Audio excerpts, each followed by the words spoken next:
রব্বুল আলামিন আপনার সঙ্গে কেমন মুআমালা করলো। আব্দুল্লাহ ইবনে মুবারক ডাক দিয়ে বলেন, শোনো, আমার মাওলা কোরআনের আজমতে আমার সঙ্গে উত্তম ব্যবহার করেছে। শুধু তাই না, আমার অবাক লাগে, আমার বাড়ির পাশে যেই কামারের ঘরটা ছিল, ওই কামারকেও আমার প্রায় সমতুল্য জান্নাত আল্লাহ পাক তাকে দান করে দিয়েছে। আব্দুল্লাহ ইবনে মুবারক রাহমাতুল্লাহ বহুত বড় একজন মুহাদ্দিস, তাবিঈ ছিলেন। ইমাম আবু হানিফা রাহমাতুল্লাহ আলাইহির শাগির্দ ছিলেন। উনি যে সময় ছিলেন, ওই সময় উনার বাড়ির পাশে একটা কামার ছিল। কামার তো বুঝেন আপনারা, গ্রামের মানুষ অবশ্যই। কামার ছিল, কামার সাধারণ অশিক্ষিত মানুষ। আব্দুল্লাহ ইবনে মুবারক রাহমাতুল্লাহ আলাইহি এমন বড় বুজুর্গ ছিলেন, প্রত্যেক দিন তাহাজ্জুদে এক খতম কোরআন দিতেন।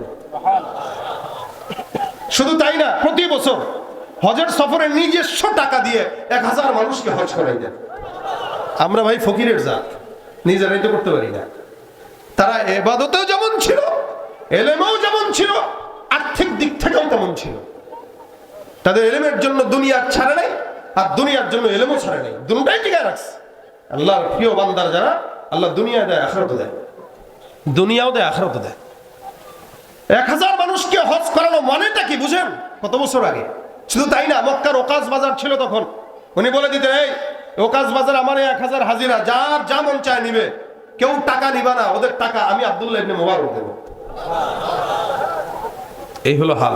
তা উনার বাড়ির পাশের কামার আব্দুল্লাহ ইবনে মুবারক রাহমাতুল্লাহ আলাইহি ইন্তেকাল করলেন। ইন্তেকালের পর হঠাৎ করে উনার খাদেম স্বপ্ন দেখছেন। কি স্বপ্নের ভিতরে দেখে আব্দুল্লাহ ইবনে মুবারক রাহমাতুল্লাহ আলাইহি বহুত বড় জান্নাতের ভিতরে হুর গেলমানদের সাথে ঘুরতেছেন, ফিরতেছেন, খাইতেছেন। বিশাল বড় জান্নাতের বাগানের ভিতরে আব্দুল্লাহ ইবনে মুবারক হেঁটে হেঁটে বেড়ায়। ওনার পাশে একটা বিশাল বড় প্রাসাদ। খাদেম স্বপ্নের ভিতরে ডাক দিয়া বলে, হুজুর, আল্লাহ পাক রব্বুল আলামিন আপনার সঙ্গে কেমন মুআমালা করলো। আব্দুল্লাহ ইবনে মুবারক ডাক দিয়া বলেন, শোনো, আমার মাওলা কোরআনের আজমতে আমার সঙ্গে উত্তম ব্যবহার করেছে।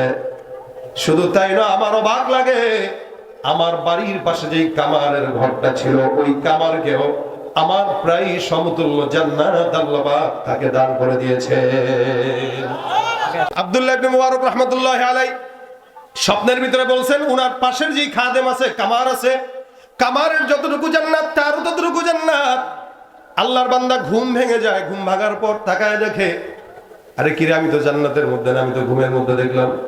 তার মানে কামারটা মনে হয় সেমন জান্নাত পাইল। আল্লাহর বান্দা কামারের বাড়িতে রওনা হয়ে গেছে তার বিবির সঙ্গে কথা বলার জন্য। বিবিকে ডাক দিয়া বলো, আপনার স্বামীর এমন কোন গোপন ইবাদত আছে কিনা, ওই ইবাদতের ব্যাপারে আপনি আমাকে একটু বর্ণনা করে শোনায় দেন। যে ইবাদতগুলো আমিও শিখতে চাই, গোপন কোন আমল থাকলে আমাকে বলেন। বিবি ডাক দিয়া বলে, আমার স্বামী একজন মূর্খ মানুষ, তেমন কোন গোপন আমল নাই। আমার স্বামীর 2টা আমল ছিল, 2টা আমল আমি তোমাকে বর্ণনা করতে পারি। 1 নম্বর আমল, আজানের সঙ্গে সঙ্গে আমার স্বামী আল্লাহু আকবার ধ্বনির সাথে সাথে দৌড় দিয়ে মসজিদে চলে যেত। আজানের সাথে সাথে যাওয়ার মতো মুসল্লি দেশে নাই। ফজরের সময় দেখলে মনে হয় দেশে সব নাস্তিক ভরা, আর জুমার নামাজ দেখলে মনে হয় দেশে সব ইমানদার ভরা। ফজরে লোক হয় 5 জন, জুমায় লোক 5 তারাও ভরপুর হয়ে যায়। কথা ঠিক কিনা? দাবি করে মুসলমান, মুসলমানের ছিটে ফোটাও নাই। এগুলা ভণ্ড। কথা বলেন ঠিক না? এগুলা কি? দেখেন, শিখেন এখান থেকে। আল্লাহু আকবার ধ্বনির সাথে সাথে আমার স্বামী মসজিদে যায়। 1 লক্ষ দিনারের একটা অফার আসলো, আমার স্বামী বিক্রি করবে, টাকাটা গ্রহণ করবে। এমন সময় দূর থেকে আজানের আওয়াজ চলে আসছে, আল্লাহু আকবারের ধ্বনি। আর টাকা গ্রহণ করে নাই। আল্লাহর বান্দার টাকাটা ফেলে আল্লাহর ঘর মসজিদে চলে গেল। আমার স্বামী আজান আর নামাজের ব্যাপারে এতটাই যত্নবান ছিলেন। 2 নম্বর, আমার স্বামী কোরআনের ব্যাপারে অনেক মহব্বত রাখতেন। ওই যে পাশে একটা বাড়ি আছে, আব্দুল্লাহ ইবনে মুবারক রাহমাতুল্লাহ আলাইহির বাসা। আল্লাহর বান্দা প্রতিদিন রাত্রেবেলা তাহাজ্জুদের নামাজে, সারা রাত তাহাজ্জুদের নামাজে 1 খোদার কোরআন খতম দিতেন। আমার স্বামী এখানে বসে বসে বারবার ওই জায়গায় তাকাইতো আর বলতো, আল্লাহ, আমার কি আফসোসের বিষয়, আমি তোমার কোরআন শিখতে পারলাম না, যার কারণে আজকে আমি তাহাজ্জুদের নামাজে কোরআন তেলাওয়াত করে খতম দিতে পারি না।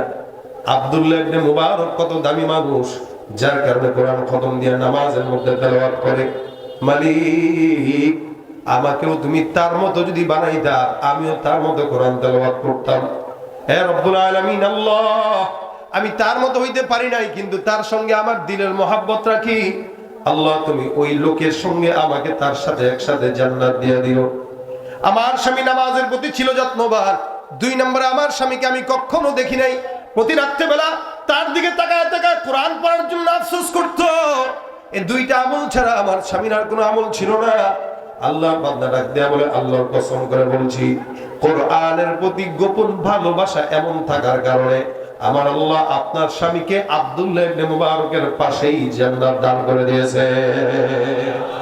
বান্দেগানে খাসে আল্লাহ মুলগুয়ুব দরজাহা জানে জাওয়াসিসুল কুলুব জমি সরশব এ পিরাহন শনিদি চরাদর চা হে কিনানশ নদীদি।